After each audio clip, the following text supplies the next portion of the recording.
قەتاگرێ لە دەردی دووری مەگەر خوددا خۆی بدا سەبووری کێ تاقەتەگرێ لە دەردی دووری مەگەر خوددا خۆی بدا سەبووری دەرۆن پڕ لە زەمم گرانە داوای دەردەکەم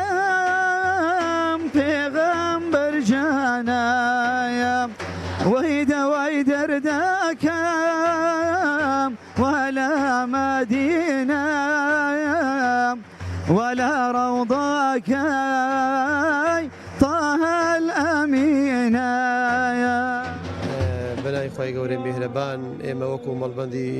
هەشتی کۆمەڵی دادگەری لە سۆران هەستین بە ئەنجامدانی ئاهەنگێکی خوێنزیرانە بە بۆی داگۆنی پێغەمبەر صلی الله علیه وسلم کە لەم ئاهەنگەدا کە چەندین وتە و قسەی بەسوود و بەکەڵ کرا کە جیرونەوەی داهاتوو زەرورە ئاشنا بکرێت بە سیرە و ژیانی پێغەمبەر صلی الله علیه وسلم چونکە لەم سەردەمەدا گەنجان بێ ئاگان لە ژەرنامەی پێغەمبەر صلی الله علیه وسلم بێ ئاگان لە پێشەوا و سەرکردەی خۆیان پێویستە ئاگات پەروەردە بکرێن بەرچاو ساغ بکرێن کە ئەو ڕۆڵانە ڕۆشنبیر بکرێن بە ژەرنامەی پێغەمبەری خوا صلی الله علیه و آله وسلم. ئێمە بە پێویستی ئەزانین ئێمە کە لە ئومەتی پێغەمبەری خوای صلی الله علیه وسلم لە هەموو کەس لایەقتری ئێمەیە کاتێک لە هەر شوێنێک باسی پێغەمبەری خوای تیا بکرێ واتە هەر مناسەبەیەک ببەستێ لە پێناو پێغەمبەری خوای صلی الله علیه وسلم کە پێش ئاکار و ڕەوشتەکانی پێغەمبەری خوای صلی الله علیه وسلم تێدا نیشان بدا کەواتە ئێمە لەسەرمان پێویستە بچینە و شوێنانە ئامادە بین و زۆر استیفادی باشیە چونکە مسلمانان ئەبینی ئەگە بێت و چەندی لە ناو یەک بن چەندی لەگەڵ یەک بن چەندی چاویان بێکترکەوی و دڵیان بێکتی خۆشە بێ و استیفادی باش یەکتر ئەکەن لە ڕووی ئیمان و بیر و باوڕەوە. صلوات دەبنێرن هەر سات لە بوال و ئەصحاب لە جەماڵی نەبی صلوات دەبنێرن هەر سات لە بوال و ئەصحاب لە دیداری نەبی یەک بۆ خەلیفەی بەرهەقی بۆ بەکری سەدیق ئەو یارە ڕیش سپیای وەلی و زەنەی بە تەحقیق ئەو گیان فیدای ماڵ و سەرەی سەرداری تەزدیق ئەو ڕێی تەریق و غەمخۆر و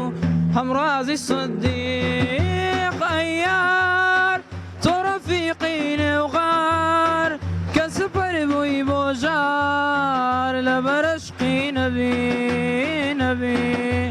بە بۆنە یادردایبوونی پێغەمبەر ئیسلام سەڵات و سەلامی خوای گەورە لەسەر بێ بەشداریمان کرد لەم بۆنەیە بۆ زیاتر شارەزابوون لە ئاداب و ڕەوشت و ئاکاری پێغەمبەری ئیسلام سەروەری مرۆڤایەتی بە دڵنیاییەوە لەم ڕۆژگارە فەراغێکی زۆری ئەخلاقی هەیە کە پێغەمبەری ئیسلام تاکە سەروەرە کە چاوی لێ بکرێ بۆ ڕەوشت و ئەخلاق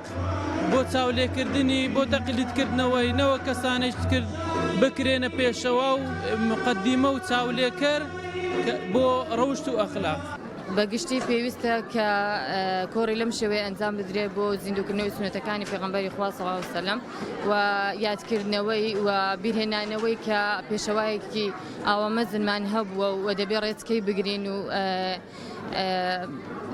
ڕێچکەی بگرین و ڕێچکەی بنەدێن. ئەی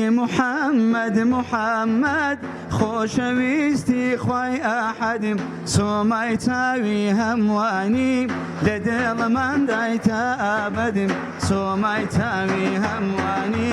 لە دڵمەندای تا ئابەد. ئەی محەممەد خۆشەویستی خوای ئاحەد سۆمای چاوی هەموانی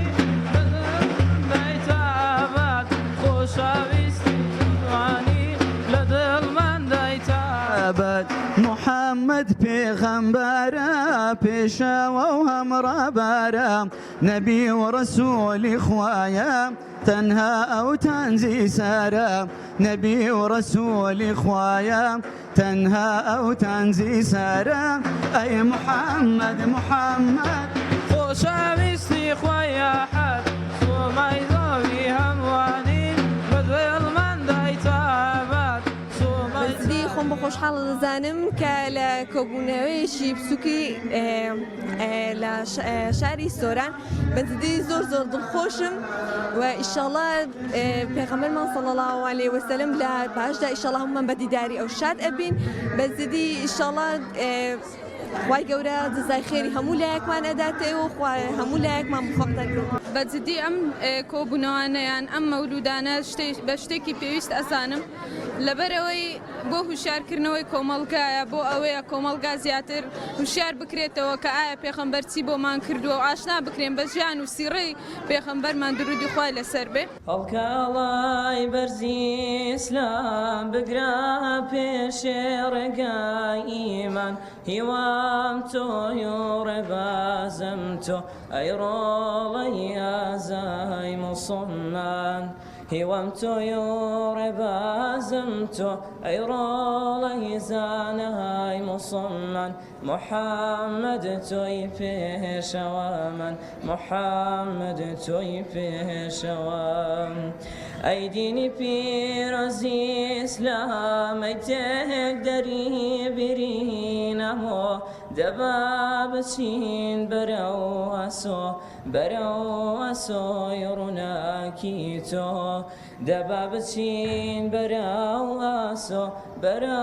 ئەسۆی ڕووناکی تۆ محەممەد تۆی پێشەوە من محەممەد تۆی پێشەوە